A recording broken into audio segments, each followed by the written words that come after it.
YouTube, it's Paddy here, and as you probably know by one of these guys pogging on your For You page on YouTube, the BANLIST dropped.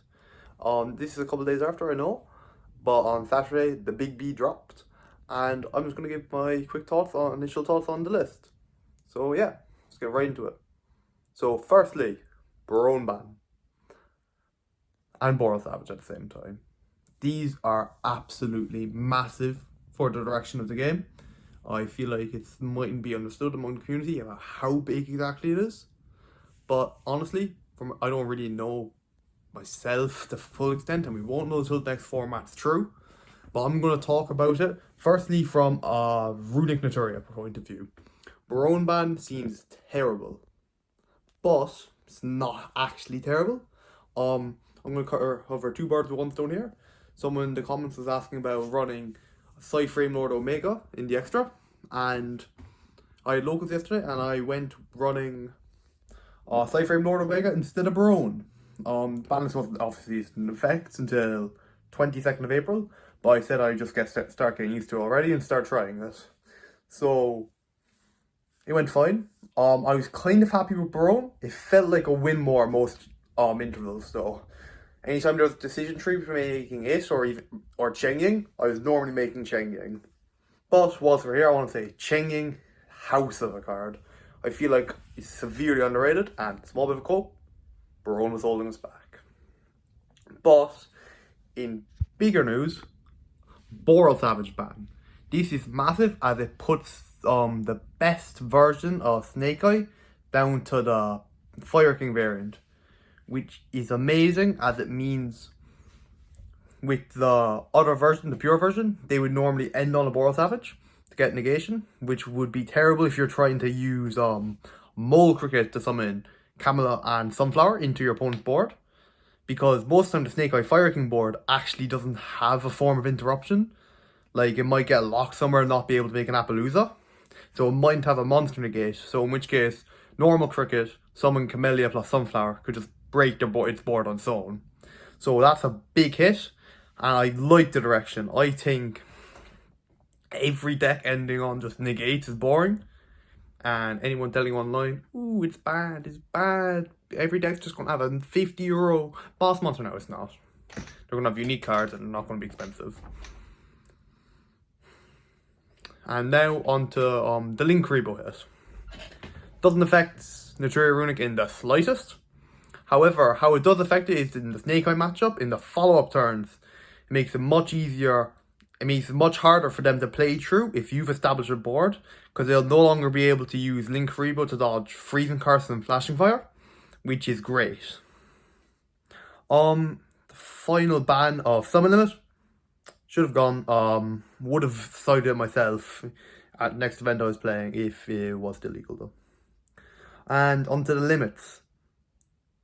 Two main ones I want to talk about. Firstly, Kieran.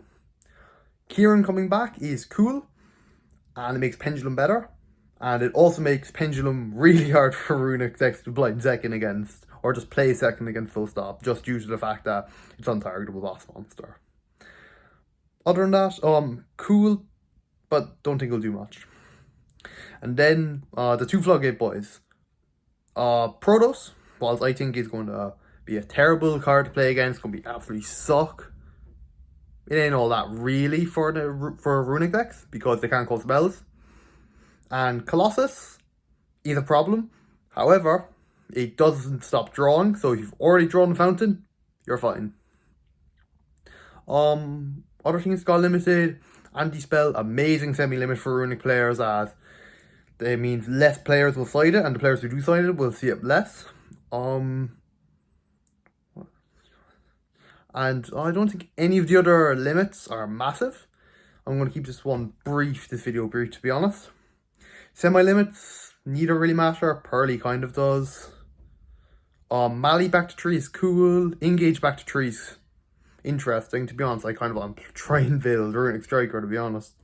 Don't think it would be that good, but might be a fun shout. And yeah, I think those are the main things that matter. I know there are a lot of limits. I'm just kind of blanking on what they are now and how they'll affect the format. I feel like they could have still limited one main deck Snake Eye card just for consistency. Like Kieran, like Kieran, I'd say, just because it makes it really easy for deck to dodge hand traps. But yeah, as we head into the new format with the new set releasing, Tenpai Dragon is coming out, which is a scary deck. However, there is a big €100 Trident Dragon that makes me hope most players won't play it. But if you're ever playing that, just use Destruction on the field spell every time. You gotta have Destruction, the rest of your cards are useless. But just back to the locals I went to.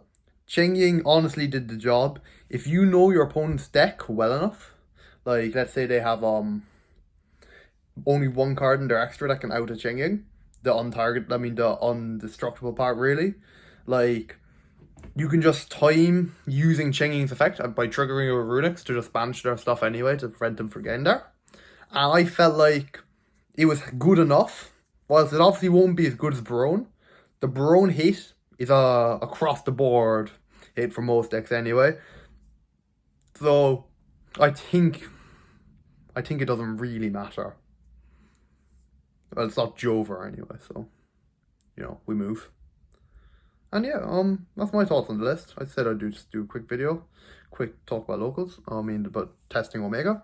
If there's any decks you want to see explored either after the list or in a new format, leave them in the comments below. And if you liked the video, be sure to give a like.